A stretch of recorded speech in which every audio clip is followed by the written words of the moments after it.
지난주 광론에서 사도는 그리스도의 부활의 확실성을 논증했다고 말씀드렸죠. 그리고 그리스도의 죽음을 근거로 논증을 했고, 때로는 증인들의 존재를 근거로 논증을 했습니다. 사실 이 그리스도의 부활은 이성으로 수납되는 사건이 또 과학으로 증명될 수 있는 사건도 아닙니다. 전능하신 하나님만이 하실 수 있는 신의 영역이기 때문입니다.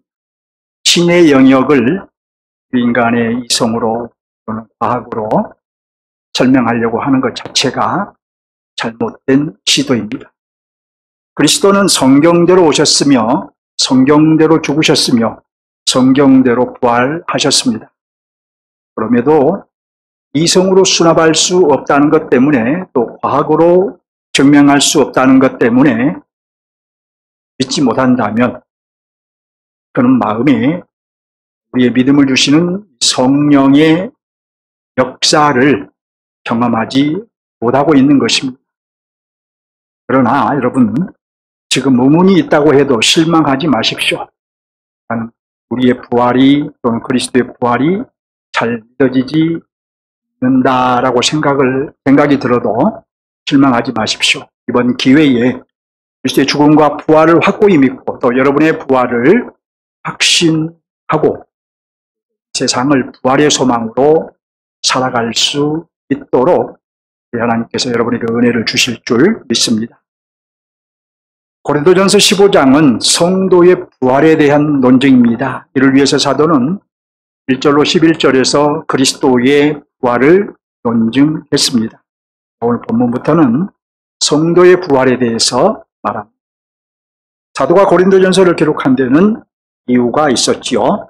고린도 교회 안에 죽은 자의 부활에 대한 논쟁이 있었기 때문입니다. 그 논쟁의 원인은 성도들 중에 어떤 이들이 세속적인 사상의 영향을 받았기 때문이었습니다. 당시의 대표적인 세속적인 사상이라는 것은 헬라 철학이었습니다. 헬라 철학에 의하면 영혼은 선한 것이고 육체는 악한 것입니다. 육체는 영혼의 감옥일 뿐입니다. 그런데 사도는 그리스도의 죽음과 부활을 전하면서 그리스도 안에서 죽은 성도의 부활도 분명히 전했습니다. 따라서 사도가 전한 성도의 부활은 헬라 철학과 정면으로 충돌하는 것입니다. 헬라 철학에 의하면 선한 영혼이 다시 육체 안에 들어가는 것은 그런 부활은 불필요한 것이기 때문입니다. 이런 헬라 철학의 영향을 받은 어떤 고린도인들은 바울이 전한 복음을 받아들여 성도의 부활을 믿든 헬라 철학의 가르침을 수용하여 성도의 부활을 부정하든 둘 중 하나를 선택해야 했습니다. 그래서 어떤 그리스도인들은 바울이 전한 복음을 받아들여서 죽은 자의 부활을, 예수 그리스도의 부활을 믿고 또 죽은 자의 부활을 믿었으나 어떤 고린도인들은 헬라 철학의 가르침을 수용해서 성도의 부활을 부정했던 것입니다. 그 결과 고린도 교회는 죽은 자의 부활이 있다라는 사람과 죽은 자의 부활은 없다라는 사람으로 나뉘어서 논쟁을 하게 되었습니다. 고린도인들은 이제 사도에게 자신들의 문제를 하나하나 기록을 해서 대표단을 보냈습니다. 그 대표단을 보낼 때에 부활에 대한 질문도 하게 되었고, 사도는 고린도인들의 질문에 답을 하기 위해서, 그들이 물어온 성도의 부활에 대한 답을 하기 위해서 고린도전서 15장을 기록한 것입니다. 여기에서 사도가 의도하는 것은 고린도인들이 이 부활의 논쟁을 더 이상 하지 않도록 종지부를 찍는 것이었습니다. 그래서 사도는 먼저 1절로 11절에서 그리스도의 부활을 논증했습니다. 구약성경의 예언을 근거로 논증하고 많은 증인들이 있다는 것을 근거로 논쟁했습니다. 이렇게 그리스도의 부활을 논증한 이후 그리스도의 부활의 확실성을 말한 이후에 그 논증을 기반으로 이제 오늘 본문에서는 성도의 부활을 말한 것입니다. 자, 이제 오늘 본문으로 들어갑니다. 여러분 성경을 보셔야 되겠죠? 본문 12절을 봅니다. 누가 죽은 자 가운데서 다시 살아났다고 전파되었나요? 예, 그리스도께서 다시 살아났다고 전파되었죠. 사도 자신이 처음 고린도를 방문했을 때에 그리스도의 부활을 전파했던 것을 상기시킨 것입니다. 그때 고린도 성도들은 대부분 그리스도의 부활과 성도의 부활을 믿었습니다. 하지만 어떤 이들은 반신반의했습니다. 바로 그들이 헬라 철학의 영향을 받아서 죽은 자의 부활은 없는 것이다, 이렇게 주장을 하며 교회를 혼란케 했습니다. 사도는 그들에게 먼저 그리스도의 부활의 확실성을 논증하고 이제 오늘 본문에서는 이렇게 묻습니다. 12절 하반절을 보시기 바랍니다. 어찌하여 죽은 자 가운데서 부활이 없다고 하느냐. 사도 자신이 그리스도의 부활과 함께 성도의 부활을 분명하게 전하였건만 어찌하여 성도의 부활이 없다는 주장으로 교회를 혼란케 하느냐라는 책망입니다. 상당히 근심 어린 마음으로 책망한 것입니다. 사도는 죽은 자의 부활을 부정하는 이들을 책망한 이후에 이어서 죽은 자의 부활을 강조합니다. 죽은 자의 부활에 대해 뭐라고 강조할까요? 13절을 보시기 바랍니다. 만일 무엇이 없으면이라고 한가요? 네, 죽은 자의 부활이 없으면이라고 하지요. 계속 보세요. 이어서 누구도 살아나지 못하셨을 거라고 한가요? 그리스도도 다시 살아나지 못하셨을 거라고 하지요. 사도는 죽은 자의 부활이 없는 것이다 라고 주장을 반박한 것이죠. 만일 죽은 자의 부활이 없는 것이라면 내가 너희에게 전한 그리스도의 부활도 없었을 것이다 라고 말하는 것입니다. 사도는 다시 이어서 더 강력하게 말합니다. 만일 죽은 성도의 부활이 없는 것이라면 그리스도의 부활을 전하는 사도 자신은 거짓말을 하는 것이고 나가 사기를 친 것이라고 말합니다. 14절을 보시기 바랍니다. 만일 누가 살아나지 못하셨음이라고 한가요? 그리스도께서 만일 살아나지 못하셨으면 계속해서 그리스도의 부활을 말하죠. 이어서 무엇이 헛것이라고 한가요? 첫째로 우리가 전파하는 것도 헛것이라고 하지요. 둘째로 너희 믿음도 헛것이라고 하지요. 셋째로 15절 상반절을 봅니다. 15절 상반절을 보면 또 우리가 하나님의 거짓 증인으로 발견되리니 라고 하죠. 그리스도께서 살아나지 못하셨는데도 살아났다고 우리가 전파했다면 우리는 너희에게 헛소리를 하는 것이고 또 너희 중에 믿는 이들은 우리의 헛소리에 속은 것이고 사도 자신은 거짓 증인이라고 말한 거예요. 그러면서 사도는 이렇게 말합니다. 15절 중반절을 보실까요? 만일 죽은 자가 다시 살아나는 일이 없으면 이라고 하죠. 이어서 하나님이 그리스도를 어떻게 하셨으리라고 한가요? 다시 살리지 아니하셨을 거라고 하죠. 너희 중에 어떤 이들이 주장한 대로 죽은 자의 부활이 없는 것이라면 하나님께서도 그리스도를 다시 살리지 아니하셨을 것이라는 말입니다. 하나님께서 그리스도를 다시 살리신 것은 죽은 자의 부활을 위함이요.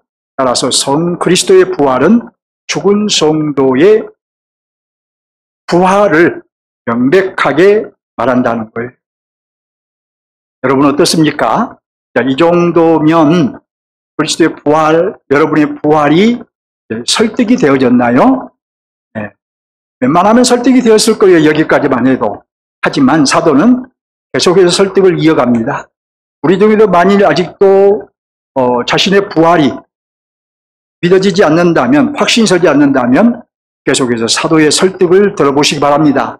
사도는 상당히 근심이 큰 마음으로 설득하고 있습니다. 지금 우리를 보고도 믿지 못한다면 굉장히 안타까운 마음으로 이 말씀을 통해서 설득하실 것입니다. 본문 16절을 봅니다. 16절은 사실 13절의 반복입니다. 13절 상반절을 보면 만일 죽은 자의 부활이 없으면 이라고 했는데 13절에서 이제 16절 상반절에서는 뭐라고 한가요? 만일 죽은 자가 다시 살아나는 일이 없으면 이라고 하죠. 결국 13절 상반절과 16절 하반절은 같은 말이죠. 또 13절 하반절을 보시기 바랍니다. 그리스도도 다시 살아나지 못하셨으리라고 했는데 16절 하반절에서는 뭐라고 한가요? 그리스도도 다시 살아나는 일이 없었을 터이요 라고 하잖아요. 역시 13절 하반절과 16절 하반절은 같은 말이지요. 왜 사도는 같은 말을 반복하고 있을까요? 사도는 큰 근심과 안타까움과 고통을 느꼈을 것입니다. 그래서 13절에서 만일 죽은 자의 부활이 없다면 내가 전한 그리스도의 부활도 없었을 것이다라고 말했음에도 16절에서 같은 말을 반복하고 있는 것입니다. 또 본문 17절도 14절의 반복입니다. 14절에서 그리스도의 부활이 없었다면 우리는 너희에게 거짓말을 한 것이고 너희는 우리에게 사기를 당한 것이라고 한 것처럼 또 17절에서도 17절을 보시면 그리스도의 부활이 없으면 너희는 우리에게 속은 것이고 따라서 여전히 너희는 죄 가운데 있는 것이다 라고 말합니다. 여기서 사도는 또 다른 문제가 있다고 말합니다. 나와 너희만의 문제가 아니라 또 다른 사람의 문제도 있다는 거예요. 18절을 보시기 바랍니다. 또 누구도 망하였으리라고 한가요? 그리스도 안에서 잠자는 자도 망하였으리라고 하지요. 살아생전에 신실하게 예수 믿다 죽은 자들도 망했을 것이라는 거예요. 무슨 뜻일까요? 너희가 주장하는 대로 죽은 자의 부활이 없다면 그리스도 안에서 부활의 소망으로 살다 죽은 성도들도 망했다는 것입니다. 죽은 자의 부활이 없다면 여전히 죄 가운데 있는 너희만 망한 것이 아니라 부활에 대한 소망으로 충성하고 헌신하며 살다 죽은 성도들도 망한 것이라는 말이죠. 사도는 오늘 본문의 결론을 맺습니다. 성도의 부활에 대한 중간 결론을 맺는 거예요. 계속해서 사도는 이 성도의 부활에 대해서 말할 것인데 이제 오늘 본문에서 중간 결론을 내린다고 보면 돼요. 19절을 봅니다. 19절을 보시면 만일 그리스도 안에서 우리가 바라는 것이 다만 이 세상뿐이면 이라고 하지요. 예수 그리스도를 믿으면서도 우리의 부활을 믿지 못하면 그는 단지 세상에서의 삶을 위해서 믿는 것일 뿐입니다. 그렇다면 여러분 무슨 의미가 있겠냐는 거예요. 그래서 사도는 이렇게 말합니다. 19절 하반절을 보시면 모든 사람 가운데 우리가 어떠한 자라고 한가요? 우리가 더욱 불쌍한 자라고 하잖아요. 예수 그리스도를 믿지 않는 세상 사람들은 불쌍한 사람들이지요. 이 세상이 전부인 줄 알고 사니 얼마나 불쌍한 사람입니까? 그런데 예수 그리스도를 믿어도 자신의 부활을 믿지 못한 사람은 세상 사람들보다 오히려 더욱 불쌍한 사람이라는 말이에요. 봅시다. 왜 그러는가? 모든 피조물 가운데 세상 사람들보다 더욱 불쌍한 사람이라는 말인데 여러분 모든 피조물 가운데 이것은 가장 비참한 존재라는 말이에요.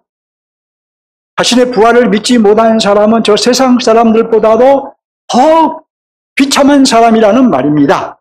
자신의 부활을 믿지 못하는 사람보다 더 비참한 존재는 없는 거예요. 그러니까 우리가 만일에 우리의 부활을 나중에 우리의 부활을 믿지 못한다면 우리보다 나보다 더 비참한 사람은 세상에 없는 거예요. 그러니 우리가 그리스도의 부활, 나아가서 우리의 부활에 대해서 이번 기회에 철저하게 확고하게 믿는 은혜를 구해야 되겠죠. 이 은혜가 여러분에게 임하지 않으면, 아직도 의심이 되는데 임하지 않는다면 그 사람보다 더 비참한 존재는 없기 때문이에요. 보세요. 저와 여러분이 부활이 없는데도 부활이 있다고 믿고서 외롭고 힘든 십자가의 길을 가고 있다고 가정해 보세요. 여러분들 중에 외롭고 힘든 십자가의 길을 가는 분들이 있어요. 제가 보기에도. 자, 또 있지도 않는 부활을 있다고 믿고서 남들처럼 세상을 즐기지 않고 절제하며 살고 있다고 가정해 보세요. 여러분들 많은 면에서 그리스도인이라는 것 때문에 절제하면서 살죠? 자, 또 그리스도도 부활하지 못하셨고 우리도 부활하지 못할 텐데 그럼에도 부활의 소망을 가지고 세상 것을 포기하고 살고 있다고 가정해 보세요. 지금 여러분이 그러고 있다고 가정해 보시라는 거예요. 부활을 부정하는 세상 사람들은 어떻습니까? 노세 젊어서 노세하며 먹고 마시며 육체의 쾌락을 즐기는데 반면에 우리는 부활의 소망으로 육체의 쾌락을 절제하며 주를 위해 살고 있는데 그런데 만일 부활이 없다고 가정해 보시라는 거예요. 만일 우리가 이렇게 속고 있다면, 속고 있는 거죠. 그렇다면 자, 우리야말로 참으로 불쌍한 존재가 아닌가요? 만일 부활이 허구라면 우리야말로 피조물 중에서 가장 비참한 존재가 아닌가요? 부활은 없는 것인데 있다고 믿으면서 육체를 위한 우리의 세상 부귀와 영화를 누리기보다 헌신하며 충성하며 부활과 새 땅에 초점을 맞추고 살아가고 있다면 정말 억울한 일 아니겠습니까? 하지만 사도가 말하고 있는 것은 무엇인가요? 그렇지 않다는 것입니다. 절대 속고 있는 것이 아니라는 말이에요. 우리는 어리석거나 불쌍한 존재가 결코 아니라는 것입니다. 우리는 결코 비참한 존재가 아니라는 거예요. 왜냐? 우리는 반드시 부활할 것이기 때문입니다.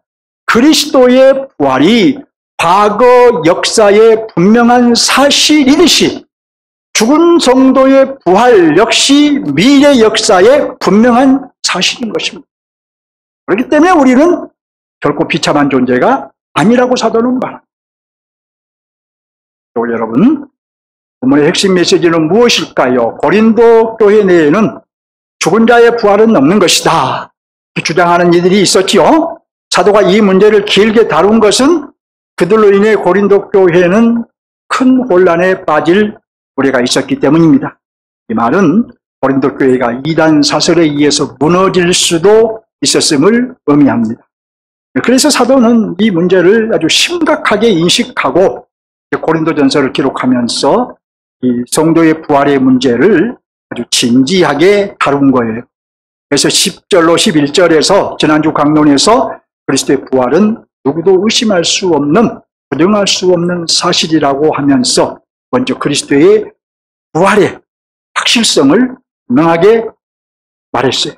이어서 이제 오늘 본문에서는 죽은 자의 부활은 없는 것이다는 이 어떤 이들의 주장을 다룹니다. 사도는 본문에서 죽은 자의 부활은 있는 것이다. 이렇게 그들의 주장을 반박하고 있는 것입니다. 그들이 헬라 철학의 가르침을 따라서 죽은 자의 부활은 없는 것이다 라고 했다면 사도는 그리스도의 부활을 근거로 죽은 자의 부활은 있는 것이다 이렇게 반박한 거죠. 사도의 논리를 우리가 쉽게 한번 얘기해보면 계단에 비유할 수가 있어요. 지난주에 말씀드린 그리스도 부활의 확실성은 첫 번째 계단에 오른 것이라면 죽은 자의 부활은 있는 것이다 라는 오늘 본문은 두 번째 계단에 오른 것이라고 하겠습니다. 사도는 이렇게 주장한 것입니다. 죽은 자의 부활은 있는 것이다. 그리스도께서 죽은 자 가운데서 부활하신 것처럼 그리스도 안에서 죽은 성도도 죽은 자 가운데서 부활할 것이다. 그리스도의 부활이 죽은 성도 부활의 근거다. 죽은 자의 부활은 있다 없다? 있다 없다? 네. 죽은 성도들은 반드시 부활한다 하지 않는다? 부활한다. 이 한마디가 오늘 본문의 핵심 메시지라고 할 수 있습니다.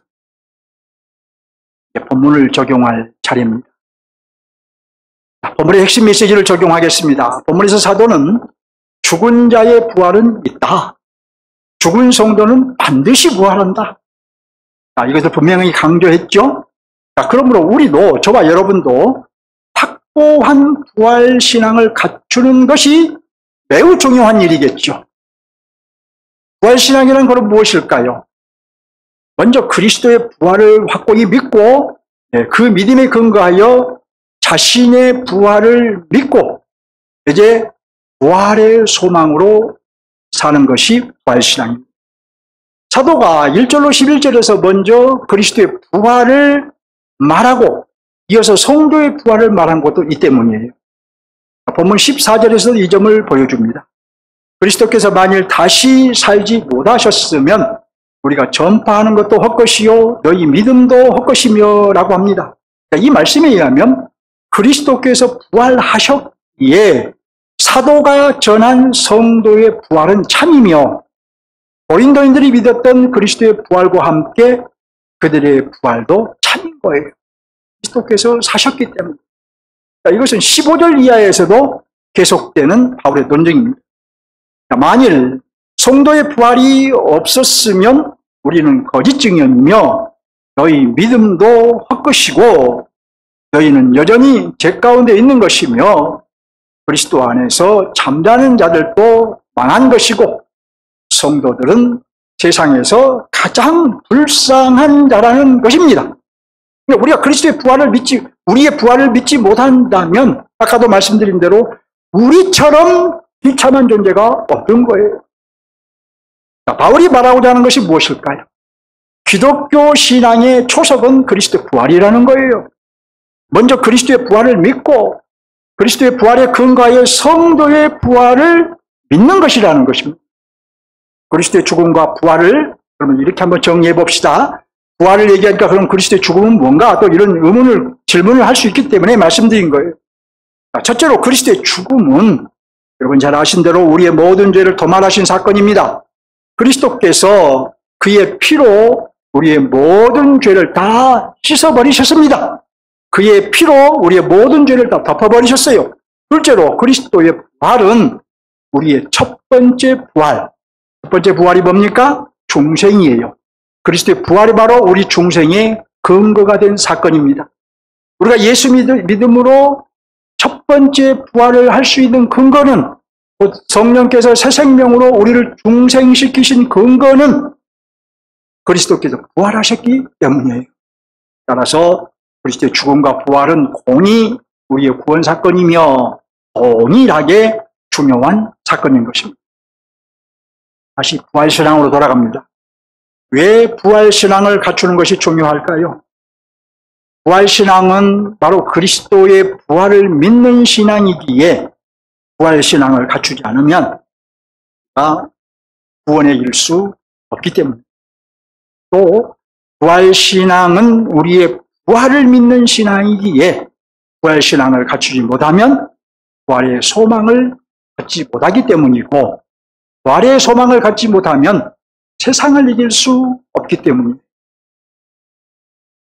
이런 면에서 그리스도의 죽음과 부활을 믿는 것은 자기 복음화, 내 자신의 복음화의 필요 조건이라고 할 수 있고 그리스도의 부활에 근거하여 자신의 부활을 믿는 것은 자기 복음화의 충분 조건이라고도 말할 수 있겠네요. 그래서 여러분 제가 말씀을 가진 목사로서 선언합니다. 첫째로 여러분은 그리스도의 죽음으로 모든 죄를 다 사함 받았습니다. 그 분명한 증거가 있는데 그건 바로 그리스도의 부활입니다. 그리스도의 죽음으로 우리의 죄가 사함받지 못했다면 하나님께서 그리스도를 다시 살리지 않으셨을 것입니다. 둘째로 여러분의 부활은 확고하게 약속된 것입니다. 미래의 일이지만 이것은 변할 수 없는 확고한 약속이에요. 그 분명한 증거 역시 그리스도의 부활입니다. 물론 우리 부활에 대한 약속은 또 하나가 있어요. 다음 주에 보겠지만 우리에게 성령을 보증금으로 주신 것입니다. 네, 저와 여러분의 부활은 약속되었고 그 약속이 성령으로 보증되어 있는 거예요. 이 점은 다음 주에 말씀드리겠습니다. 자, 이제 둘째로 하나님 나라 관점에서 적용하겠습니다. 본문의 하나님의 나라는 사도들에 의해서 선포된 하나님의 나라이죠. 유대 땅에서 시작된 하나님의 통치가 사도들에 의해서 열방으로 확대되어 가고 있는 거예요. 자, 그러면 본문의 하나님의 나라는 하나님 나라의 어느 면을 보여줄까요? 본문에서 사도는 헬라 철학의 영향으로 성도의 부활을 부정하는 이들의 믿음을 좀 세워주고 있습니다. 반신적인 사상에 휘둘리는 이들의 믿음을 세워주고 있는 것이에요. 이로 보아 문의 하나님의 나라가 보여주는 면은 하나님의 백성은 반신적인 사상에 휘둘리지 않아야 한다는 것입니다. 다른 말로 하면 세속적인 사상에 휘둘리지 않아야 된다는 거예요. 반신적인 사상에 휘둘리는 것은 결국 하나님의 통치를 받지 않는 것입니다. 누구든지 반신적인 사상에 휘둘리면 사단의 도구가 됩니다. 본문에서 고린도인들이 그 점을 똑똑하게 보여주고 있습니다. 고린도인들 중 어떤 이들이 부활을 부정하게 된 것은 반신적인 사상에 휘둘렸기 때문이에요. 헬라 철학에 휘둘려서 부활을 부정했던 것이잖아요. 반신적인 사상은 여러분 아무리 고차원적인 사상처럼 보여도 그것은 사람의 머리에서 나온 비성경적인 주의 주장일 뿐입니다. 아무리 고상한 것처럼 보여도 결국은 인간을 높이고 하나님을 낮추는 사탄적인 주의 주장일 뿐입니다. 따라서 이 반신적인 사상에서 벗어나지 않으면 결코 진리를 따라 살지 못합니다. 하나님의 통치를 받으며 살지 못합니다. 그런데 문제가 뭐냐? 우리는 많은 경우에 이 반신적인 사상에 살짝 물들어가고 있다는 거예요. 오늘날도 이 반신적인 사상이 우리 그리스도인들을 휩쓸어가고 있습니다. 이단들이 자신들이 고안한 사상으로 참 구원을 주겠다면서 휩쓸어가고 있죠. 변질된 복음으로 행복을 주겠다며 휩쓸어가고 있어요. 왜곡된 복음으로 성공을 보장한다며 휩쓸어가고 있고, 과학이라는 이름으로 휩쓸어가고 있고, 이성이라는 이름으로 휩쓸어가고 있고, 때로는 도덕과 윤리를 앞세워서 휩쓸어가고 있습니다. 이미 많은 그리스도인들이 이 반신적인 사상에 먹혀버렸고 지금도 먹히고 있어요. 그럼에도 대부분의 그리스도인들이 그 사실을 인식하지 못하고 있습니다. 설사 인식하고 있다고 해도 큰 문제라고 생각을 하지 않습니다. 오히려 그렇게 사는 것이 더 합리적이라고 생각하는 사람도 있어요. 그러면 여러분 분명하게 우리가 알아야 합니다. 어떤 고린도인들이 부활을 부정하게 된 것은 이 반신적인 헬라 철학에 먹힌 결과예요. 마찬가지로 우리도 반신적인 사상에 먹히면 이 성경의 진리들을 부정하게 됩니다. 성경을 권위 있는 하나님의 말씀으로 받지 못하고 오히려 사탄적인 자신의 생각과 가치관으로 재단을 하게 됩니다. 그런 사람은 이름만 그리스도인일 뿐 주님과의 관계는 이미 깨진 사람이고 점점 깨져가고 있는 사람인 것이죠. 거기서 벗어나지 못하면 가장 귀한 구원도 장담할 수 없습니다. 여러분, 신앙생활은 취미생활이 아니잖아요. 내 인생의 시작이고 끝이어야 하잖아요. 신앙생활이 성공하면 내 인생이 성공하는 것이고 신앙생활이 실패하면 내 인생도 실패하는 것입니다. 세상 권력의 정점에 이른 사람이라고 해도 재벌 중에 재벌이라고 해도 신앙생활에 실패하면 그의 인생은 실패하는 것입니다. 불꽃 같은 눈으로 보고 계시는 주님의 엄한 심판을 피할 수 없기 때문이에요. 그러므로 성경의 원리를 철저하게 인정하고 오직 성경대로 신앙생활을 해야 합니다. 성경적인 사상을 갖춰야 된다는 거예요. 우리가 성경적인 사상 외에 다른 것은 다 반신적인 사상이며 그것들은 우리의 신앙생활의 기준이 될 수 없다라고 못을 박아야 돼요. 그렇지 않으면 사단이 그것을 이용해서 우리의 영혼을 야금야금 갉아먹습니다. 우리의 인생을 파탄으로 이끌어갑니다. 깨닫기 바랍니다. 깨달으셔야 합니다. 우리는 성경이 긍정하면 긍정하고 성경이 부정하면 부정해야 합니다. 우리의 이성을 앞세우지 말고 과학을 기준 삼지 않아야 합니다. 성경을 기준 삼지 않으면 결국은 반신적인 사상이나 가치관에 휩쓸리게 되고 그 결과는 복음에서 떠나게 되고 인생도 망하게 된다는 것을 알아야 합니다. 그러면 고린도인들이 헬라 철학을 경계해야 했다면 전 시대 우리는 무슨 사상을 경계해야 할까요? 우리가 특별히 경계해야 할 사상이 뭘까요? 반신적인 사상이 뭐냐는 거예요. 첫째로 만몬주의를 경계해야 합니다. 둘째로 가인주의를 경계해야 합니다. 셋째로 포스트 모던주의를 경계해야 합니다. 최소한 이 세 가지만은 우리가 목숨을 걸고 경계해야 합니다. 단 한치도 타협하지 않고 경계해야 합니다. 만몬주의는 하나님 자리에 본을 넣는 것이죠.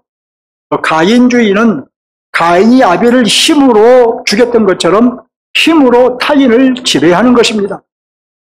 포스트 모던주의는 결국 하나님과 성경의 유일성을 부정하는 것입니다. 그 결과 모든 종교에는 구원이 있다라고 주장하는 종교다원주의가 거기에서 나온 거예요.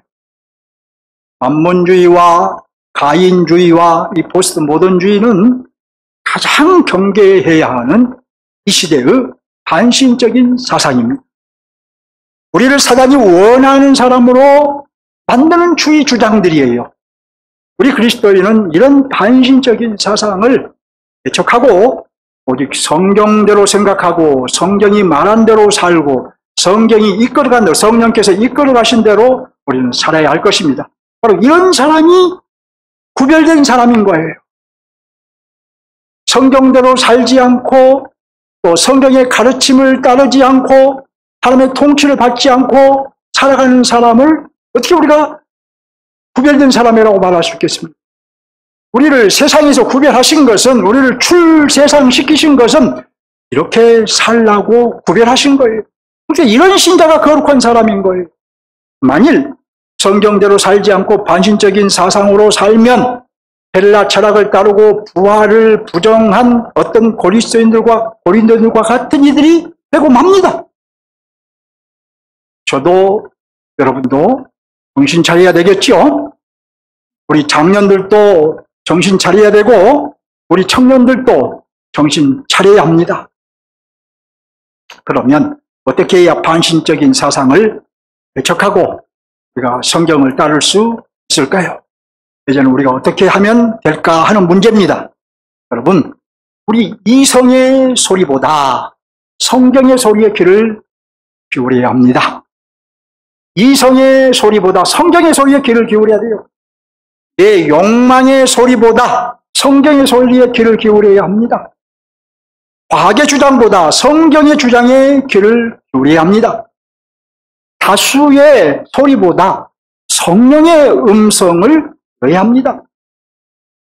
잠시라도 방심하면 헬라 철학을 선택한 고린도인들처럼 반신적인 사상을 나도 모르게 선택하게 됩니다. 자칫 잘못하면 부활을 부정한 고린도인들처럼 우리의 믿음이 무너지게 됩니다. 고린도인들은 사도의 권면을 듣고 결국 정신을 차렸다고 볼 수 있어요. 여러분도 정신 차리시기 바랍니다. 이 말씀을 듣고 여러분들이 그래, 나도 정말 반신적인 사상, 특별히 제가 세 가지를 말씀드렸죠. 만문주의와 가인주의와 포스트 모던주의. 이것만은 내가 개척해야 되겠다. 결코 거기에 물들지 않아야 되겠다. 정신 차리시기 바랍니다. 기왕의 은혜로 예수 믿게 되었으니 똑바로 믿어야 되지 않겠습니까? 믿는다고 믿었는데 나중에 가서 가장 비참한 사람이 되어서는 안 되지 않겠습니까? 그러니 정신을 똑바로 차리고 우리는 반신적인 사상을 우리에게서 다 개척해내야 할 것입니다. 여러분, 이 만문주의는 예수님께서도 당시에도 그것을 경계를 하셨고, 지금 이 세상이 가인주의, 힘으로 사는 세상이 되어버렸잖아요. 힘으로 지배하는 세상, 부정할 수 없습니다. 이 포스트 모던주의는 이 현대 후기 사람들의 모든 지금 사상을, 생각을 점령해 가고 있는 사상이에요. 그래서 이 포스트 모던주의의 특징은 권위를 또 부정하는 것입니다. 하나님의 권위를 부정해요. 성경의 권위를 부정해요. 그래서 성경은 오직 예수 그리스도를 믿음으로 구원에 이른다라고 말하는데, 이 포스트 모던주의의 영향을 받은 것이 바로 종교다원주의라고 말씀드렸죠? 이 종교다원주의자들은 어떻게 성경에만 구원이 있느냐, 어떻게 예수 믿음에만 구원이 있느냐, 석가를 믿어도 구원이 있고 모슬림을 믿어도 구원이 있고 다 다른 종교도 구원이 있다라고 말하면서 기독교의 유일성을 부정하고 있단 말이에요. 이것이 우리 삶의 전 영역에 침투해 있어요. 포스트 모던주의 철저하게 경계해야 합니다. 하나만 더 말씀드리고 마치겠습니다. 우리는 코로나 시기를 거치면서 많은 변화를 가져왔어요. 생각과 마음의 많은 변화. 예배를 소홀히 해도 되는 것처럼 생각합니다. 불가피한 상황이 아님에도 영상 예배를 드리면 되는 것처럼 생각합니다. 이에 대해서 된다, 그래도 된다, 또 안 된다, 이런 논쟁이 많아요. 그래서 인터넷에는 가난한 성도들도 많고 교회를 다니다 만 성도들입니다. 또 안개교회도 많습니다. 교회가 없어요. 다만 목사 한 분이 나와가지고 설교하고 거기다 그게 헌금도 하고 거기서 예배 드리는 거예요. 영상으로. 그 목사님이 누군지도 모르고 서로 성도들 누군지도 몰라요. 그걸 안개교회라고 해요. 이게 지금 한국교회 침투해서 우리를 병들어가게 하고 있는 거예요. 이런 변화의 배후에는 사단의 계략이 있다는 것을 우리는 알아야 돼요. 사단이 헬라 철학을 이용하여 고린도인들의 영혼을 갉아먹었던 것처럼 지금 사단은 이 코로나 시기에 형성된 생각과 마음을 이용하여 우리의 영혼을, 성도들의 영혼을 갉아먹고 있는 거예요. 어떤 고린도인들이 어리석게도 헬라 철학을 선택한 것을 우리는 거울 삼아야 되겠죠. 그래서 우리는 코로나 시기에 형성된 잘못된 생각과 마음을 단호하게 버려야 합니다. 우리 교회 성도들은 그런 분들이 없는 것 같아요. 그런데 혹시라도 여러분 생각에 오늘은 좀 피곤하니까, 오늘은 좀 사정이 있으니까 영상으로 예배 드리지, 이런 생각하지 마시라는 거예요. 우리가 영상을 송출한 것은 불가피한 성도들을 위해서 송출한 것이지 그렇게 이용하라고 송출한 것 아닙니다. 또 다른 고린도인들이 현명하게 사도가 전한 부활을 선택했듯이 우리는 성경으로 돌아가 성경을 유일한 기준으로 삼아서 하나님의 말씀을 사상화해야 돼요. 하나님의 말씀으로 사상화되어야 돼요. 우리는 하나님의 백성으로서 단신적인 사상과 삶을 경계해야 합니다. 만약 경계하지 않고 그 영향을 받는 사람은 결국 뒤로 물러나서 멸망에 이르게 될 것입니다. 반면에 사단이 어떠한 주의 주장을 들이대며 우리를 유혹해도, 어떤 가치를 내세우며 유혹해도 오직 성경에 귀를 기울인 사람은 계시록에서 말하는 이기는 자가 될 거예요.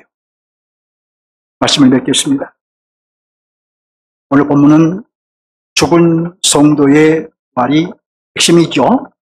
우리는 그리스도의 부활을 확고히 믿고 그 믿음에 근거하여 우리 부활을 확신하고 이 땅을 부활의 소망으로 살아가야 할 것입니다. 이를 위해서 우리는 반신적인 사상을 경계해야 합니다. 반신적인 사상은 우리의 영혼을 갉아먹는 사단의 사상이기 때문입니다. 사도는 우리에게 이렇게 말을 합니다. 어찌하여 죽은 자의 부활이 없다 하느냐? 어찌하여 반신적인 사상을 경계하지 않느냐? 반신적인 사상을 경계하시기 바랍니다. 사단의 사단적인 주의 주장 여러분 꿰뚫어 보시고 경계하시기 바랍니다. 이 돈을 사랑하는 만몬주의를 경계하고 힘을 앞세우는 가인주의를 경계하고 성경의 권위까지 하나님의 권위까지 부정하는 포스트 모던주의를 하십시오. 여러분의 부활은 미래의 역사의 팩트입니다. 그러니 반신적인 사상을 경계하고 부활신앙으로 사십시오. 그리하여 구원의 기쁨으로 사시고 부활의 소망으로 살면서 닥치는 모든 문제를 이겨내시기를 주님의 이름으로 축원합니다. 부활하신 그리스도를 향해 한 걸음 더 나갑시다. 아멘.